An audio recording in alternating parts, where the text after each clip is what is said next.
یہ کویسچن تھا کہ کہا جاتا ہے غصہ حرام ہے، تو اس کا مطلب یہ ہوا اگر استاد اپنے شاگرد پر، ماں باپ اپنے اولاد پر، افسر اپنے ماتحت پر غصہ کرے تو پھر وہ حرام کا ارتکاب کر رہا ہے، اس کی کیا تشریح ہوگی؟ دیکھیے، ہر بعض ہمارے ہاں مقولے مشہور ہو جاتے ہیں، لیکن اس کا مطلب یہ نہیں ہوتا کہ تمام تر صورتوں کا حصر یا تمام صورتوں کو قید کر لینا مقصود ہے۔ مثال کے طور پہ جب کہا جاتا ہے غصہ حرام، تو اس کا مطلب یہ نہیں ہے کہ غصے کی تمام صورتیں یہاں شامل ہیں۔ اسی طرح ہم کہتے ہیں لالچ بری بلا ہے، تو اس کا مطلب یہ نہیں ہے کہ ہر قسم کی لالچ منع ہے۔ بعض غصے محمود ہوتے ہیں، یعنی ان پہ ثواب ملتا ہے۔ بعض غصے مطلوب شرع ہیں کہ اگر آپ غصہ نہ کریں تو گناہ گار ہوں گے۔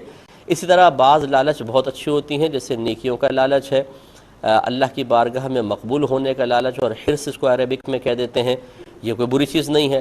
تو یہ جو مقولے ہمارے درمیان معروف ہو جاتے ہیں، مشہور ہو جاتے ہیں، ان کو ہر صورت کے لیے ایک قانون یا ایک ضابطے کی حیثیت دے دینا بالکل صحیح نہیں ہوتا ہے۔ غصہ اگر ماں باپ، استاد یا افسر شرعی تقاضے کے مطابق دائرہ شریعت میں رہ کر اور صحیح وجہ سے کر رہا ہو تو اس میں کوئی حرج نہیں ہے، شریعت نے اس کی اجازت دی ہے۔ تو غصے کے بارے میں ہمارا کلام چل رہا تھا۔ یاد رکھیں کہ غصہ ہر جگہ حرام نہیں ہوتا، ہر جگہ اچھا بھی نہیں ہوتا۔ جو غصہ نفسانی خواہشات کے تابع ہو کر دنیا کی غرض سے اپنے نفس کے لیے شیطان کے دباؤ میں آ کر کیا جائے، یعنی اس کا اظہار کیا جائے، وہ حرام ہوتا ہے۔ غصہ اصل میں یوں سمجھ لیں کہ دل کی ایک کیفیت کا نام ہے۔ جب کوئی چیز ہمیں ناپسندیدہ محسوس ہوتی ہے تو دل میں ایک نفرت اور ناپسندیدگی کی ایک کیفیت سی بننے لگ جاتی ہے، اسی کا نام غصہ ہوتا ہے۔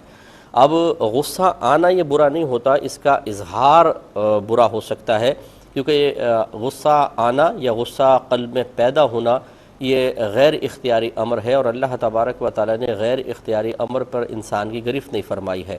لا یکلف اللہ نفسا الا وسعها، اللہ تعالیٰ فرماتا ہے کہ اللہ تعالیٰ کسی جان کو اس کی ہمت سے زیادہ آزمائش میں مبتلا کرتا ہی نہیں۔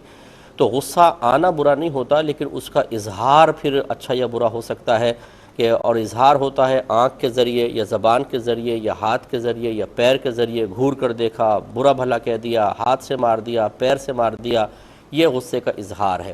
تو اگر انسان یہ دیکھتا ہے کہ اللہ تعالیٰ کی رضا کی خاطر نہیں بلکہ اپنی ذات کی خاطر دنیا کے لیے غصہ آیا ہے، تو اس کو پینا واجب ہے، اور پینے کا مطلب یہ ہوتا ہے کہ اس کا اظہار نہ ہونے دیں۔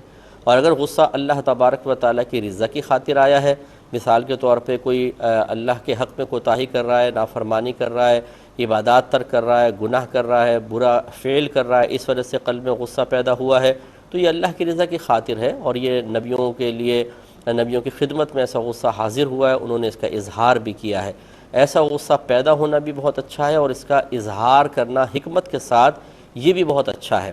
اور ایک غصہ ایسا ہوتا ہے جس کا اظہار بعض اوقات واجب ہو جاتا ہے، جیسے اگر استاد اپنے شاگردوں کو نکمے پن کی طرف مائل دیکھے اور وہ سمجھتا ہے کہ غصے کی وجہ سے میں ان کو دین کی طرف، پڑھائی کی طرف لا سکتا ہوں، تو تھوڑا بہت اظہار غصے کی اجازت ہے، یعنی صحیح معقول، وہ نہیں کہ ڈنڈا مار مار کے ہاتھ پاؤں توڑ دیں، اس کی شریعت اجازت نہیں دیتی ہے۔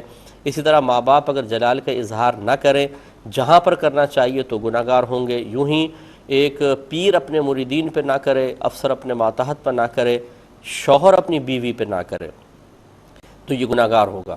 ہاں، بیوی بعض اوقات اپنے شوہر پہ غصہ ہو جاتی ہے، یہ شرعاً صحیح نہیں ہے۔